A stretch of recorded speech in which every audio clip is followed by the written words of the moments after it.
Your real self is non-local. Your consciousness can travel. The proof of it lies in your imagination.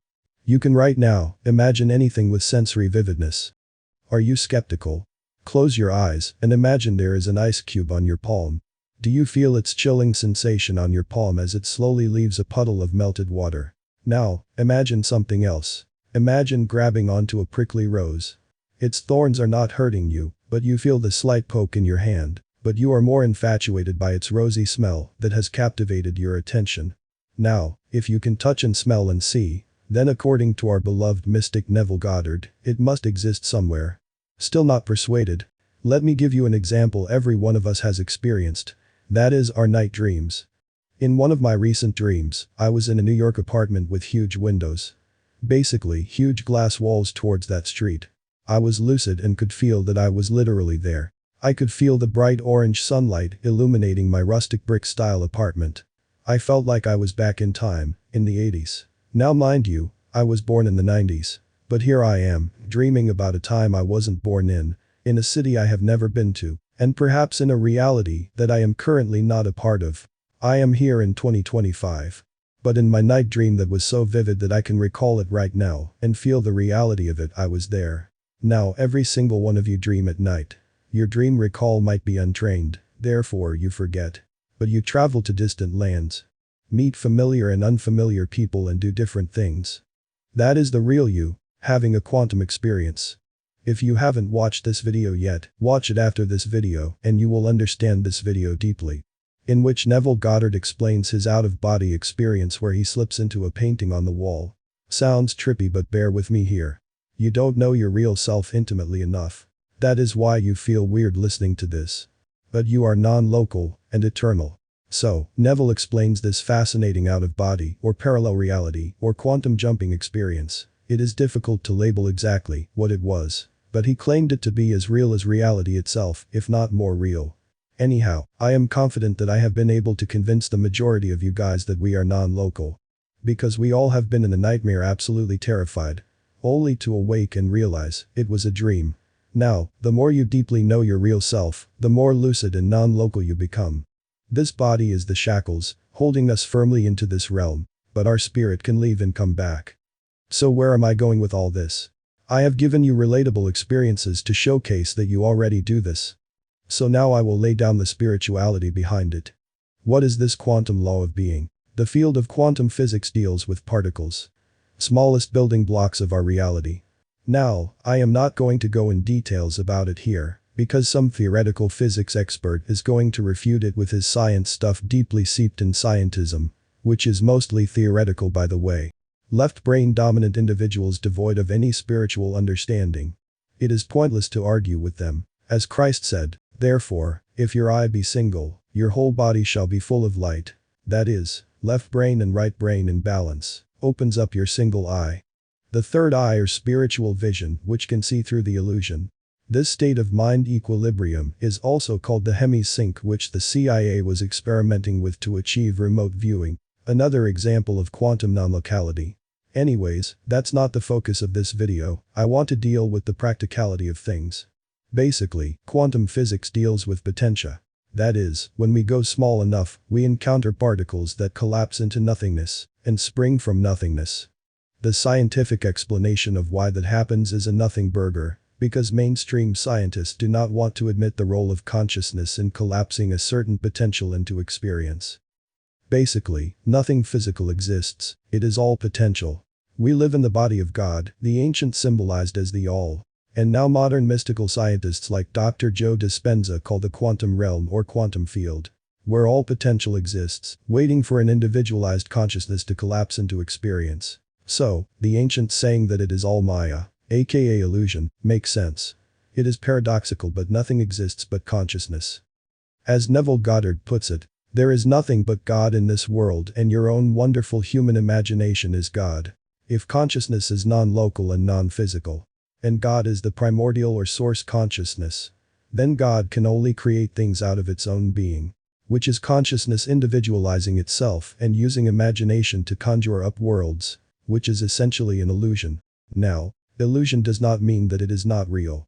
When I was having this night dream in my New York apartment, it was as real of an experience as my waking reality. Illusion means, it is not as it seems. Just like your ego fronts as your real self, but it is not. Your real self is non-local and non-physical, having temporary human experience. So, coming back to this quantum law of being, what decides that which potential in the body of God or in the quantum field shall collapse into your experience? It is the consciousness that is expecting it. The observer effect. When the observer is imagining a certain outcome, it collapses into experience for that individualized consciousness.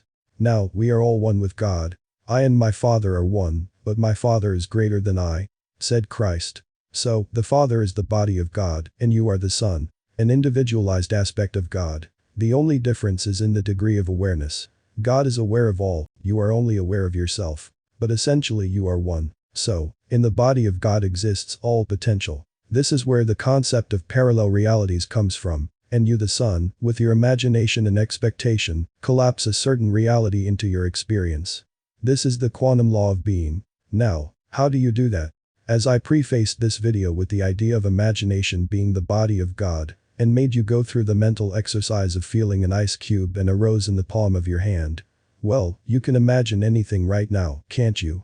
Sure, our focus is not perfect. And we can't sustain our imaginal act for long. But hypothetically if we could. Can you not feel yourself standing on a beach with the love of your life? Watching a beautiful sunset? Can you not feel the waves crashing on your feet? And the warmth of the setting sun kissing your face? I have just demonstrated to you, collapsing a parallel reality from the infinite potential into your experience. Now, if you can sustain this feeling, and feel as though you are already there, and it has already happened, you will be led through a series of events to encounter this imaginal scene as a physical experience in this world. How do I know? I have literally done this. I have been to a beach with the love of my life, now my wife, and have experienced what I described earlier. I proposed to her on that beach, which was only an imaginal act a year before the proposal. So you see, this is the quantum law of being. It is essential to understand that you are non-local and timeless. We are one with God. The difference is in the degree of our focus. God's focus is perfect, so God can imagine a realm into being and sustain it forever. We on the other hand need practice. Because this is a human experience. In the theme of experience of humanity, limitation is a key point which adds to the thrill of this experience and makes it authentic. Therefore, you need to learn to sustain your focus in imagination. As the Bible says, when you pray, believe that you have received, and you shall. Well, this believe part is nothing but sustaining the mood of the wish fulfilled. That is, you sustain your imagination and believe that you already have what you want. This collapses the quantum field into the experience that you have imagined. Here is another demonstration from my personal life. I had a colleague, and we worked together for not more than 6 months, and we barely had any interaction with each other. It's been years since I quit that job. A few days ago, I randomly found this coworker on Instagram. But that is it. I didn't think much of it but the usual thought that oh, I remember that she was my coworker. Now that night when I went to sleep, I found myself in a dream back at the office. And this girl shows me a TikTok video that she has made, and she has gone viral. Consequently, she is extremely rich now. Now admittingly, the dream after this event was random and devoid of structure. But you see, when I saw her Instagram, it gave me a nostalgic hit. And I found myself fondly imagining my former workplace and the memories attached to it. And so, my real self decided to take me there the very next night. I collapsed the quantum field, albeit in a dream world rather than this world. But if for some reason I want to go back to that workplace, I just need to imagine it and believe that I am there, and I will be. Once we have felt the reality of something vividly, the Father, or our greater self in the depth of our own being, collapses that into our experience. And from there our free will ends. We will walk through a series of events under compulsion, and will be led towards fulfillment. This is why Neville said to never feelingly entertain negative thoughts. If you dwell in a negative state extensively, feeling it intimately, it will become your experience. Remember, we are one with God. And God is pure imagination or consciousness. God doesn't impose its will on us. We are bestowed upon the gift of speech and mind which makes us equal to the immortals, as Hermes Trismegistus said. So, you are the captain of your ship, the master of your fate. God will not intervene if you decide to wreck the ship. Because in the infinity of God, negative experiences are a possibility. This idea that God is all good and devil does all the bad deeds is absurd. There is only one consciousness, only one source, only one power, and there is no other. So understand yourself intimately.